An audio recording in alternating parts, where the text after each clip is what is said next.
Hello friends, welcome back to my channel. ഇന്ന് ഞാൻ വന്നിരിക്കുന്നത് ഹൃദയപൂർവ്വം എന്ന മൂവിയുമായിട്ടാണ്. മൂവിയുടെ തുടക്കത്തിൽ കാണിക്കുന്നത് നമ്മുടെ ഇതിലെ നായകനായിട്ടുള്ള സന്ദീപ് എന്നയാൾക്ക് ഒരു ഹൃദയത്തിൻ്റെ ഓപ്പറേഷൻ ഉണ്ട്. അതിനു വേണ്ടിയിട്ട് ഹൃദയം ഒരു ഹോസ്പിറ്റലിലേക്ക് കൊണ്ടുവരുന്നതാണ്. അങ്ങനെ ആ ഒരു ഓപ്പറേഷൻ എല്ലാം ഭംഗിയായി തന്നെ കഴിയുകയും അയാളെ തിരിച്ച് വീട്ടിലേക്കും കൊണ്ടുവരുന്നു. എന്നാൽ ആ സന്ദീപിന് തനിച്ചൊരു കാര്യവും ചെയ്യാനായിട്ട് സാധിക്കില്ല ഓപ്പറേഷൻ കഴിഞ്ഞതുകൊണ്ട്. അതുകൊണ്ട് തന്നെ സന്ദീപിനെ സഹായിക്കാനായിട്ട് ജെറി എന്ന് പറയുന്ന ഒരു ഹോം നേഴ്സും ഉണ്ട്. സന്ദീപിനൊരു ഹോട്ടൽ ബിസിനസ്സാണ് ഉള്ളത്. ഓപ്പറേഷനൊക്കെ ആയതുകൊണ്ട് ഹോട്ടലിലേക്ക് പോയിട്ട് കുറച്ച് നാളുകളായി. അതിനാൽ ഇപ്പോൾ സന്ദീപ് ഹോട്ടലിലേക്ക് പോകാനായിട്ട് പോകുന്നു. അങ്ങനെ അവിടെ എത്തി ജോലിക്കാരോടൊക്കെ സംസാരിക്കുന്നു. അടുത്ത സീനിൽ സന്ദീപിന്റെ സഹോദരിയെയും ഭർത്താവിനെയുമാണ് കാണിക്കുന്നത്. അയാൾക്കാകട്ടെ സന്ദീപിനോട് വലിയ ഇഷ്ടമൊന്നും തന്നെയില്ല. കാരണം സ്വത്ത് വീതം വെച്ചപ്പോൾ സന്ദീപിന്റെ സഹോദരിക്ക് തറവാടും സന്ദീപിന് ചതുപ്പ് നിലവുമാണ് കിട്ടിയത്. ഈ ഒരു തറവാട് തൻ്റെ ഭാര്യയുടെ പേരിൽ വേണമെന്ന് പറഞ്ഞിട്ട് ഒത്തിരി പ്രശ്നങ്ങളൊക്കെ അയാൾ ഉണ്ടാക്കിയിരുന്നു. അങ്ങനെയാണ് ആ ഒരു തറവാട് അവരുടെ പേരിലേക്കായത്. എന്നാൽ ഇപ്പോൾ ആ ചതുപ്പ് നിലത്തിൻ്റെ അടുത്ത് ഒരു വലിയൊരു ഹൈവേ വരാൻ പോകുന്നു. അതുകൊണ്ട് തന്നെ ഹൈവേക്കാരെ കുറേ കാശ് കൊടുത്ത് സന്ദീപിൽ നിന്ന് അത് വാങ്ങി. അങ്ങനെ സന്ദീപിനാകട്ടെ കുറേ കാശും കിട്ടി. വീണ്ടും ആ ഹൈവേക്കാർക്ക് കുറച്ച് സ്ഥലം വേണം. അതിനായിട്ട് അവർ വീണ്ടും സന്ദീപിനെ സമീപിച്ചാൽ വീണ്ടും സന്ദീപിന് കാശ് കിട്ടും. ഇതൊക്കെ ഓർത്തിട്ട് അയാൾക്ക് ഒട്ടും സമാധാനം കിട്ടുന്നില്ല. അതുകൊണ്ട് അടുത്ത ദിവസം തന്നെ അയാൾ സന്ദീപിനെ കാണാനായിട്ട് പോകുന്നുണ്ട്. ശേഷം പറയുന്നുണ്ട്, കുടുംബത്തിൽ എന്തൊക്കെയോ പ്രശ്നങ്ങളുണ്ട്, കുറേ ദോഷമുണ്ട്. അങ്ങനെയാണ് ഞാൻ ജ്യോത്സ്യം നോക്കിയപ്പോൾ കണ്ടത്. അതുകൊണ്ടാണ് നിനക്ക് ഇങ്ങനെയൊക്കെ സംഭവിച്ചത്.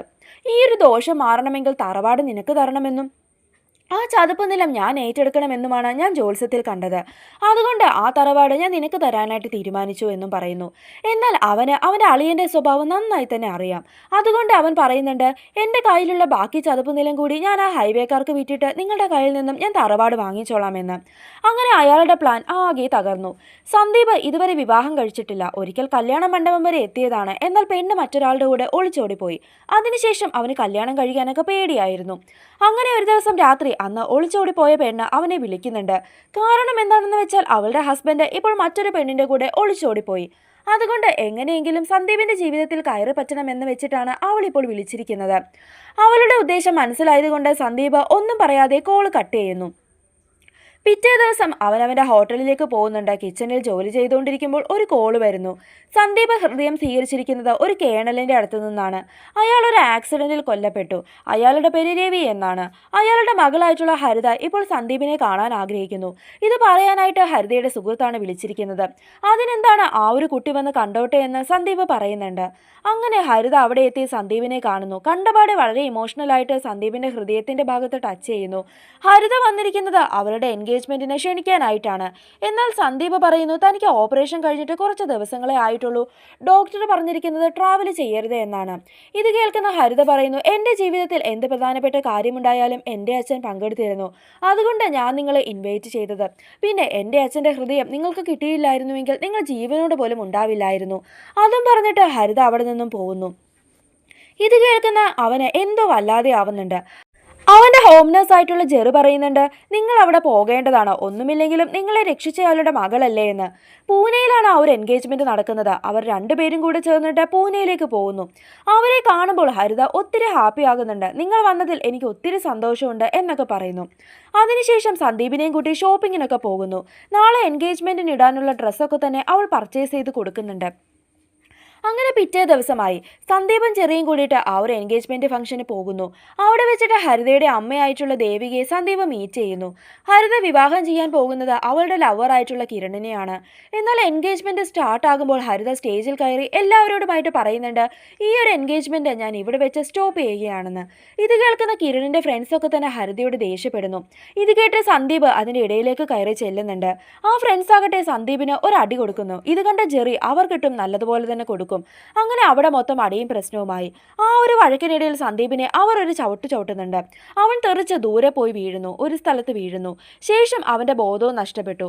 ബോധം വന്നപ്പോൾ അവൻ ഹോസ്പിറ്റലിലാണ്. ഡോക്ടർ പറയുന്നുണ്ട്, താങ്കളുടെ സ്പൈനൽ കോഡിന് ഒരു ചെറിയ പ്രോബ്ലം പറ്റിയിട്ടുണ്ട്. അതുകൊണ്ട് കുറച്ച് ദിവസത്തേക്ക് യാത്രയൊന്നും തന്നെ ചെയ്യാൻ പാടില്ല. നന്നായി തന്നെ റെസ്റ്റ് എടുക്കാനും പറയുന്നു. അങ്ങനെ ഹരിതയാകട്ടെ അയാളെയും കൂട്ടി വീട്ടിലേക്ക് പോകുന്നുണ്ട്. അവളും അവളുടെ അമ്മയും കൂടിയിട്ട് നല്ലതുപോലെ തന്നെ സന്ദീപിനെ ട്രീറ്റ് ചെയ്യുന്നു. എന്നാൽ കുറച്ച് നാൾ കഴിയുമ്പോൾ സന്ദീപിന് ആ വീട്ടിൽ തന്നെ ഇരുന്ന് ബോറടിക്കുന്നു. അതുകൊണ്ട് ഹരിത പറയുന്നുണ്ട്, എൻ്റെ കൂടെ വേണമെങ്കിൽ എക്സാമിന് വന്നുകൊള്ളാനായിട്ട്. അങ്ങനെ എക്സാമൊക്കെ കഴിഞ്ഞ് അവർ ഒരു കഫേയിലിരിക്കുമ്പോൾ കിരൺ അവിടേക്ക് വന്ന് അവളോട് സംസാരിക്കുന്നു. അവൻ പോയതിനു ശേഷം സന്ദീപ് അവളോട് ചോദിക്കുന്നുണ്ട്, നിങ്ങൾ പ്രണയിച്ചല്ലേ വിവാഹം കഴിക്കാൻ തീരുമാനിച്ചത്, പിന്നെ എന്ത് പറ്റി എൻഗേജ്മെന്റ് ക്യാൻസൽ ആക്കിയത് എന്ന്. അപ്പോഴാണ് അവൾ ചില കാര്യങ്ങളൊക്കെ സന്ദീപിനോട് പറയുന്നത്. കിരൺ തന്റെ ഫോണിൽ ഒരു സ്പൈ ക്യാമറ സെറ്റ് ചെയ്തു. കല്യാണത്തിന് മുമ്പ് അവൻ ഇങ്ങനെയാണെങ്കിൽ കല്യാണത്തിന് ശേഷം അവൻ എങ്ങനെയായിരിക്കുമെന്ന് ഊഹിക്കാമല്ലോ. അതുകൊണ്ടാണ് ഞാൻ ആ ഒരു എൻഗേജ്മെന്റ് ക്യാൻസൽ ചെയ്തത് എന്ന്. അങ്ങനെ അവർ വീട്ടിലെത്തുമ്പോൾ ഹരിതയുടെ അമ്മ അവളോട് ദേഷ്യപ്പെടുന്നു. കാരണം എന്താണ് എന്ന് വെച്ചാൽ അവർ വാട്സപ്പിൽ ഒരു സ്റ്റാറ്റസ് ഇട്ടിട്ടുണ്ട്, ബാക്ക് ടു ഫ്രീഡം എന്ന് പറഞ്ഞുകൊണ്ട്. അവളുടെ അമ്മ പറയുന്നുണ്ട്, നീ ഈ കാണിച്ചത് ഒട്ടും ശരിയായില്ല, മറ്റുള്ളവരൊക്കെ എന്ത് പറയുമെന്ന് നീ ആലോചിച്ചിട്ടുണ്ടോ എന്ന്. അവളുടെ അമ്മ ചോദിക്കും. സന്ദീപും ഹരിതയോട് പറയുന്നുണ്ട്, നീ അങ്ങനെ ചെയ്തത് തെറ്റായി പോയി. സന്ദീപും കൂടി അവളെ കുറ്റപ്പെടുത്തിയപ്പോൾ അവൾ ദേഷ്യപ്പെട്ട് മുറിയിലേക്ക് കയറി പോയിട്ടുണ്ടായിരുന്നു. ശേഷം സന്ദീപിനോട് അവളുടെ അമ്മ ഒത്തിരി താങ്ക്സ് ഒക്കെ പറയുന്നുണ്ട്. എന്നെ ആരും ഇതുവരെ ഇങ്ങനെയൊന്നും സപ്പോർട്ട് ചെയ്തിട്ടേയില്ല. എന്തിന്, എൻ്റെ ഹസ്ബൻഡ് രവി പോലും ഇങ്ങനെ ഒരിക്കൽ പോലും എൻ്റെ ഭാഗം നിന്ന് സംസാരിച്ചിട്ടില്ല. ആദ്യമായിട്ടാണ് ഒരാൾ എൻ്റെ ഭാഗം നിന്ന് സംസാരിക്കുന്നത്. ഇതും പറഞ്ഞ് ദേവിക ഒത്തിരി ഇമോഷണൽ ആകും. അങ്ങനെ പിറ്റേ ദിവസം സന്ദീപ് ഒരു നടത്തമൊക്കെ കഴിഞ്ഞ് വീട്ടിലേക്ക് വരുമ്പോൾ കാണുന്നത് വീണ്ടും ദേവികയും ഹരിതയും കൂടിയിട്ട് വഴക്കിടുന്നതാണ്. കാര്യം എന്താണെന്ന് വെച്ചാൽ ദേവികയുടെ അച്ഛൻ കുറേ നാളായിട്ട് കിടപ്പിലാണ്. ഇപ്പോൾ മരിക്കാറായിട്ടുള്ളൊരു അവസ്ഥയാണ്. അയാൾക്ക് ഈ മരിച്ചുപോയ രവിയോട് ഒത്തിരി ദേഷ്യമുണ്ടായിരുന്നു. കാരണം രവിയും ദേവികയും സ്നേഹിച്ചാണ് വിവാഹം കഴിച്ചത്. അത് ദേവികയുടെ അച്ഛന് ഇഷ്ടമായിരുന്നില്ല. അങ്ങനെ രവിയെ തകർക്കാൻ വേണ്ടിയിട്ട് അയാൾ ഒരുപാട് കാര്യങ്ങൾ ചെയ്തിട്ടുണ്ടായിരുന്നു. ഇപ്പോൾ അയാൾക്ക് അതിൽ കുറ്റബോധം വന്നിരിക്കുന്നു. താൻ മരിക്കുന്നതിന് മുന്നേ രവി തന്നോട് ക്ഷമിച്ചാലേ അയാൾക്ക് സമാധാനമായിട്ട് മരിക്കാൻ പറ്റുള്ളൂ എന്നാണ് ഇപ്പോൾ പറയുന്നത്. രവിയുടെ ഹൃദയമുള്ള സന്ദീപ് ചെന്ന് മാപ്പ് കൊടുക്കണമെന്നാണ് അയാൾ ഇപ്പോൾ ആവശ്യപ്പെടുന്നത്. ഹരിതയ്ക്ക് ഇതിലൊട്ടും തന്നെ താല്പര്യം ഉണ്ടായിരുന്നില്ല. ഇതിനായിരുന്നു അവർ വഴക്കിട്ടുകൊണ്ടിരുന്നത്. സന്ദീപ് ആകട്ടെ അയാളെ കാണാമെന്ന് സമ്മതിച്ച് അവിടേക്ക് പോകുന്നു. എന്നാൽ അപ്പോഴും അയാൾ മാപ്പ് ചോദിക്കാൻ കൂട്ടാക്കിയില്ല. അപ്പോഴും അയാൾക്ക് നല്ല രീതിയിലുള്ള ഈഗോ ഉണ്ടായിരുന്നു. അവിടെ വെച്ചാണ് അയാൾ രവിയെ എന്തുമാത്രം ദ്രോഹിച്ചിട്ടുണ്ട് എന്ന് സന്ദീപിന് മനസ്സിലാകുന്നത്. ഇതൊക്കെ കേട്ട് ദേഷ്യം വന്ന സന്ദീപ് അയാൾക്ക് മാപ്പ് കൊടുക്കാതെ അവിടെ നിന്നും ഇറങ്ങിപ്പോകുന്നു. ഇത് കണ്ട് ഹാപ്പി ആയിട്ടുള്ള ഹരിത ഓടി വന്ന് സന്ദീപിനെ കെട്ടിപ്പിടിച്ചിട്ട് കവളിൽ ഒരു ഉമ്മയും കൊടുക്കുന്നുണ്ട്. അയാൾ ആ സമയം ആകെ ഞെട്ടി നിൽക്കുകയാണ്. ആ സമയം അയാൾക്ക് ഒരു മണിയടിക്കുന്ന ശബ്ദവുമൊക്കെ കേൾക്കാൻ സാധിച്ചു. അപ്പോഴാണ് സന്ദീപിന് അവന്റെ ജോത്സ്യനായിട്ടുള്ള ചിറ്റപ്പൻ പറഞ്ഞിട്ടുള്ള വാക്കുകൾ ഓർമ്മ വന്നത്. നീ എപ്പോഴാണോ നിന്റെ ലൈഫ് പാർട്ട്ണറെ കാണുന്നത്, അപ്പോൾ നിന്റെ ചെവിയിൽ മണിനാഥം മുഴങ്ങി കേൾക്കും. ഇനി തന്റെ ലൈഫിലേക്ക് വരുന്ന പെൺകുട്ടി ഹരിതയാണോ എന്ന് അവന് സംശയം തോന്നുന്നു. അങ്ങനെ അന്നേ ദിവസം രാത്രിയിൽ ദേവിക വിഷമിച്ചിരിക്കുന്നത് കാണുന്ന സന്ദീപ് ആകട്ടെ അവളോട് ക്ഷമ ചോദിക്കുന്നു. രവി ജീവനോടെ ഉണ്ടായിരുന്നുവെങ്കിൽ നിങ്ങളുടെ അച്ഛന് ഒരിക്കലും മാപ്പ് കൊടുക്കാനുള്ള ചാൻസ് ഇല്ലായിരുന്നു. അതുകൊണ്ടാണ് ഞാൻ അങ്ങനെ പെരുമാറിയത് എന്ന് പറഞ്ഞിട്ട് ഒരിക്കൽ കൂടി സോറി പറയുന്നുണ്ട്. എൻ്റെ ഹസ്ബൻഡ് ഇന്നേ വരെ എന്നോട് സോറി ഒന്നും പറഞ്ഞിട്ടില്ല. നിങ്ങൾ എന്നോട് സോറി ഒന്നും പറയേണ്ട ആവശ്യമില്ല എന്ന് പറഞ്ഞിട്ട് അവൻ്റെ കയ്യിൽ പിടിച്ച് ഒരു ഉമ്മ കൊടുത്ത് അവിടെ നിന്നും പോകുന്നു. ആ സമയം അടുത്തുള്ള അമ്പലത്തിൽ നിന്ന് മണിയടിക്കുന്ന ശബ്ദം അവൻ കേട്ടു. അങ്ങനെ സന്ദീപിന് ആകെ മൊത്തം കൺഫ്യൂഷനായി. ഇനി അമ്മയാണോ അതോ മകളാണോ തൻ്റെ ലൈഫ് പാർട്ട്ണർ ആകാൻ പോകുന്നത് എന്ന് വിചാരിച്ചിട്ട്. അങ്ങനെ ഇപ്പോൾ അടുത്ത ദിവസം സന്ദീപിൻ്റെ അളിയൻ അവനെ കാണാനായിട്ട് വരുന്നുണ്ട്. അയാളെ നോക്കിയപ്പോൾ ദേവികയും ഹരിതയും അവനെ നല്ലതായി തന്നെ നോക്കുന്നതാണ് കാണിക്കുന്നത്. അയാൾ ജെറിയോട് ചോദിക്കുന്നുണ്ട്, ഈ രണ്ട് സ്ത്രീകളും സന്ദീപിനോട് എങ്ങനെയാണെന്ന്. ജെറി പറയുന്നു, അവർക്ക് രണ്ടുപേർക്കും സന്ദീപിനെ വലിയ കാര്യമാണ്. ഇത് കേൾക്കുന്ന അയാൾക്ക് ടെൻഷൻ ആവുന്നു. അയാൾ ഇപ്പോൾ വന്നിരിക്കുന്നത് ഒരു ലക്ഷ്യം മനസ്സിൽ വെച്ചുകൊണ്ടാണ്. അന്നേ ദിവസം രാത്രി സന്ദീപിനോട് സംസാരിക്കുന്നുണ്ട്. ആ ഒരു ഹൈവേക്കാർക്ക് നീ ആ ചതുപ്പ് നിലം കൊടുക്കാനായിട്ട് ഇട്ടിരിക്കുകയല്ലേ, അപ്പോൾ നിന്റെ സൈൻ ആവശ്യമായി വരുമല്ലോ.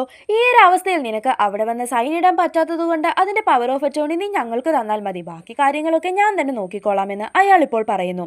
എന്നാൽ സന്ദീപ് പറയുന്നുണ്ട്, അതിന്റെ ആവശ്യം ഒന്നും തന്നെയില്ല, ഞാൻ എല്ലാ കാര്യങ്ങളും റെഡിയാക്കി വെച്ചതിന് ശേഷമാണ് ഇങ്ങോട്ടേക്ക് വന്നത് എന്ന്. അങ്ങനെ വന്ന കാര്യം അടിമുടി പാളിയതുകൊണ്ട് തന്നെ അയാൾ ഇപ്പോൾ തിരിച്ചു പോകുന്നു. അടുത്ത സീനിൽ ഹരിതയും കിരണിനെയും ഒക്കെയാണ് കാണിക്കുന്നത്. ആ റിലേഷൻഷിപ്പിലായിരുന്ന സമയത്ത് അവൾ പാർട്ട്ണർഷിപ്പിൽ അവൻ്റെ കൂടെ ഒരു ബിസിനസ്സിൽ ചേർന്നിട്ടുണ്ടായിരുന്നു. അതിൻ്റെ കാര്യത്തിനൊക്കെ വേണ്ടിയിട്ടാണ് അവർ മീറ്റ് ചെയ്തിരിക്കുന്നത്. എന്നാൽ കിരൺ പറയുന്നുണ്ട്, എനിക്ക് നിന്നെ ഇപ്പോഴും ഇഷ്ടമാണ്, നീ എൻ്റെ ലൈഫിലേക്ക് വീണ്ടും വരണമെന്ന്. അവൾ പറയുന്നുണ്ട്, അതൊരിക്കലും ഉണ്ടാവില്ല. അതിനൊക്കെ ശേഷം അവൾ സന്ദീപിനൊപ്പം കറങ്ങാനൊക്കെ പോകുന്നുണ്ട്. എന്നാൽ ഇപ്പോഴും സന്ദീപിന് ആ തേച്ചിട്ട് പോയ പെണ്ണിൽ നിന്നും കോളൊക്കെ വരുന്നുണ്ട്. ഇത് കണ്ട് ഹരിത അവൻ്റെ തോളിൽ കയറ്റിയിട്ട് പറയുന്നുണ്ട്, അതെ, സന്ദീപ് ഇപ്പോൾ ഒറ്റയ്ക്കല്ല, കൂടെ വേറെ ആൾക്കാരൊക്കെ ഉണ്ട്. എന്തായാലും ഇതുകൊണ്ട് മറ്റേ പെണ്ണിന്റെ ശല്യം അവൻ ഒഴിഞ്ഞു കിട്ടി. എന്നാൽ അങ്ങനെ അവൾ തോളിൽ കൈയിട്ടപ്പോൾ സന്ദീപിന്റെ മനസ്സിൽ എന്തൊക്കെയോ ഫീലിങ്സ് വരാനായിട്ട് തുടങ്ങി. അതിനുശേഷം ഓരോ വട്ടം ഹരിതയോട് സംസാരിക്കുമ്പോഴും ആ ഫീലിങ്സ് കൂടി കൂടി വന്നു. അങ്ങനെ അടുത്ത ചെക്കപ്പ് ഡേറ്റ് ആയി. ഡോക്ടർ പറയുന്നുണ്ട് താങ്കൾ പെർഫെക്റ്റ് ആയിട്ടും ഓക്കെ ആയി, ഇനി ട്രാവലൊക്കെ ചെയ്യാൻ സാധിക്കുമെന്ന്. എന്നാൽ ഇവിടെ നിന്നും അവന് പോകാനായിട്ട് മനസ്സുണ്ടായിരുന്നില്ല. ഓരോ കാരണങ്ങൾ പറഞ്ഞ് അവൻ അവിടെ തന്നെ നിൽക്കാൻ ശ്രമിച്ചു. ഇത് ദേവിക നോട്ട് ചെയ്യുന്നുണ്ടായിരുന്നു. അവൾ വിചാരിക്കുന്നത് അവളോട് സന്ദീപിന് എന്തോ ഒരു ഇഷ്ടമുള്ളത് കൊണ്ടാണ് അവൻ ഇങ്ങനെയൊക്കെ പെരുമാറുന്നതെന്ന്. ശേഷം അവനെ മാറ്റി നിർത്തി അവൾ പറയുന്നുണ്ട്, നമ്മൾ ഇങ്ങനെ പോയാൽ ശരിയാവില്ല, ഞാൻ നിങ്ങൾക്ക് എന്തൊക്കെയോ പ്രതീക്ഷകളൊക്കെ തന്നിട്ടുണ്ട്, ഞാനും കുറച്ച് ശ്രദ്ധിക്കേണ്ടതായിരുന്നു, ഞാൻ നിങ്ങളെ അങ്ങനെയൊന്നും കണ്ടിട്ടില്ല എന്നൊക്കെ തന്നെ പറയുന്നു. ഇതൊക്കെ കേട്ട് സന്ദീപിന് ആകെ അയ്യട എന്നായി നിൽക്കുകയാണ്. കാരണം അവന് ദേവികയോട് ഒരു ഫീലിങ്സും ഇല്ല. കുറച്ച് ഫീലിങ്സ് ഉള്ളത് അത് ഹരിതയോടാണ്. അങ്ങനെ ഒരു ദിവസം ഹരിതയുമൊത്ത് യാത്ര ചെയ്യുമ്പോൾ അവൾ പറയുന്നുണ്ട്, തിരിച്ചു പോകാൻ മടി കാണിച്ചതിന്റെ കാരണം അമ്മ എന്നോട് പറഞ്ഞിരുന്നുവെന്ന്. ഇത് കേട്ട് ഷോക്കായിട്ട് അവൻ എന്ത് കാരണമാണ് പറഞ്ഞതെന്ന് ചോദിക്കുമ്പോൾ അവൾ പറയുന്നുണ്ട്, ഫ്ലൈറ്റിൽ കയറാൻ പേടിയായതുകൊണ്ടല്ലേ. അവനും അത് മാറ്റാൻ നിന്നില്ല, അതെ എന്ന് പറയുന്നു. അങ്ങനെ അവന്റെ പേടി മാറ്റാനായിട്ട് അവൾ അവനെയും കൂട്ടി ഒരു ഡോക്ടറിനെ പോയി കാണുന്നുണ്ട്. ആ ഒരു ഡോക്ടറാകട്ടെ അവനോട് ജനന തീയതിയും മാസവും ഒക്കെ തന്നെ ചോദിക്കുന്നു. അതൊക്കെ അവൻ പറയുമ്പോൾ ഹരിതയ്ക്ക് മനസ്സിലാകുന്നു ഇന്നാണ് അവന്റെ ബർത്ത്ഡേ എന്ന്. അതുകൊണ്ട് ഒരു കേക്കൊക്കെ വാങ്ങി അത് സെലിബ്രേറ്റ് ചെയ്യുന്നു. ശേഷം അവർ ഒത്തിരി സംസാരിക്കുന്നുണ്ട്. വീട്ടിൽ വന്നതിന് ശേഷം അവൾ അവളുടെ അച്ഛന്റെ മുറി സന്ദീപിനെ കാണിച്ചു കൊടുക്കുന്നു. എന്നിട്ട് അച്ഛന്റെ ഫോട്ടോ കാണണമെങ്കിൽ ആ ഒരു പെട്ടി ഓപ്പൺ ആക്കി നോക്കിയാൽ മതി എന്ന് അവൾ പറയുന്നുണ്ട്. അവൻ പറയുന്നു, അതിന്റെ ആവശ്യമില്ല, നിങ്ങളൊക്കെ പറഞ്ഞത് കേട്ട് കേണലിന്റെ ഒരു മുഖം അതെന്റെ മനസ്സിലുണ്ട്, അത് അങ്ങനെ തന്നെ ഇരിക്കട്ടെ, എനിക്ക് ഫോട്ടോ ഒന്നും കാണണ്ട എന്ന്. ശേഷം ഹരിത അവളുടെ അച്ഛന്റെ മാത്രം വണ്ടി എടുത്തിട്ട് സന്ദീപിന്റെ കൂടെ ഒരു ഡ്രൈവിന് പോകുന്നു. പോകുന്ന വഴിയിലൊക്കെ തന്നെ അവൾ അച്ഛനെ കുറിച്ചിട്ട് വാതോരാതെ സംസാരിക്കും. അങ്ങനെ സന്ദീപിന് മനസ്സിലായി അവൾ തന്നെ മറ്റൊരു രീതിയിലും കണ്ടിട്ടില്ല, തനിക്ക് അങ്ങനെ തോന്നിയതാണ്, അത് തെറ്റായി പോയി എന്നൊക്കെ. എന്നിട്ട് ഒരു മകൾ എന്നതുപോലെ അവളെ ഹഗ് ചെയ്യുന്നു. വീട്ടിലെത്തുമ്പോൾ ജെറി ചോദിക്കുന്നുണ്ട് ഹരിതയുടെ കാര്യങ്ങളെല്ലാം തുറന്നു പറഞ്ഞെന്ന് ക്ലാരിറ്റി വരുത്തി കൂടായിരുന്നുവെന്ന്. അതിൻ്റെ ആവശ്യമൊന്നുമില്ല എന്നാണ് സന്ദീപ് പറയുന്നത്. അങ്ങനെ അവിടെ നിന്നും പോകാനുള്ള ഫ്ലൈറ്റ് ടിക്കറ്റൊക്കെ ബുക്ക് ചെയ്യുന്നു. ശേഷം ഹോം നേഴ്സ് ആയിട്ടുള്ള ജെറിയോട് പറയുന്നുണ്ട്, നിന്റെ കമ്പനി എനിക്ക് വല്ലാതെ ഇഷ്ടപ്പെട്ടു, അതുകൊണ്ട് നീ എൻ്റെ മാനേജറായിട്ട് കൂടെ കൂടിക്കൊള്ളാനായിട്ട് സന്ദീപ് പറയുന്നു. ജെറിക്കും അത് സന്തോഷമായിരുന്നു.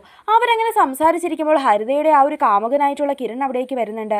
ശേഷം പറയുന്നു, എനിക്ക് ഹരിതയോട് ഒരൽപ്പം സംസാരിക്കാനുണ്ട്, നിങ്ങൾ എങ്ങനെയെങ്കിലും അവളെ ഒന്ന് സംസാരിക്കാനായിട്ട് കൊണ്ടുവരണമെന്ന്. അവനാകട്ടെ ഹരിതയും കുട്ടി കിരണിനെ കാണാനായിട്ടും പോകുന്നു. കിരൺ വിളിപ്പിച്ചത് എന്തിനാണെന്ന് വെച്ചാൽ അവർ ഒരുമിച്ച് ഒരു കമ്പനി സ്റ്റാർട്ട് ചെയ്യാനായിട്ട് ഇരിക്കുമായിരുന്നല്ലോ. എന്നാൽ കിരണിനോടുള്ള പ്രശ്നങ്ങളൊക്കെ കാരണം ഹരിത അതിൽ നിന്നും പിന്മാറി. അതിന് പ്രതികാരം വീട്ടാനാണ് ഇപ്പോൾ അവളെ കാണണമെന്ന് പറഞ്ഞ് വിളിച്ചിരിക്കുന്നത്. അങ്ങനെ സന്ദീപ് ഇടയ്ക്ക് കയറുകയും കിരണിനും ഫ്രണ്ട്സിനും ഒക്കെ നല്ല ഇടിയും വെച്ച് കൊടുക്കുന്നുണ്ട്. അതിനൊക്കെ ശേഷം രവിയുടെ ഫ്രണ്ട്സ് സന്ദീപിനായിട്ട് ഒരുക്കിയിട്ടുള്ള പാർട്ടി അറ്റൻഡ് ചെയ്യാനായിട്ട് പോകുന്നു. അവിടെ വെച്ച് ഇമോഷണലായിട്ട് സന്ദീപ് സംസാരിക്കുന്നു. ശേഷം പിറ്റേ ദിവസം എല്ലാവരോടുമായിട്ട് യാത്ര പറഞ്ഞ് അയാൾ വീണ്ടും പഴയ ലൈഫിലേക്കും തിരിച്ചു പോകുന്നു. അങ്ങനെ കുറച്ച് നാളുകളൊക്കെ കടന്നുപോയി. അവൻ്റെ ബർത്ത്ഡേ ദിവസം ഹരിത അവന് വേണ്ടി ഒരു കേക്കും കൊടുത്തു വിട്ടിട്ടുണ്ടായിരുന്നു. അന്ന് വൈകുന്നേരം ആകട്ടെ നല്ല മഴയും പെയ്യുന്നുണ്ടായിരുന്നു. ആ സമയം ഒരു പെൺകുട്ടി അവന്റെ ഹോട്ടലിന്റെ മുന്നിൽ വന്ന് നിന്നു.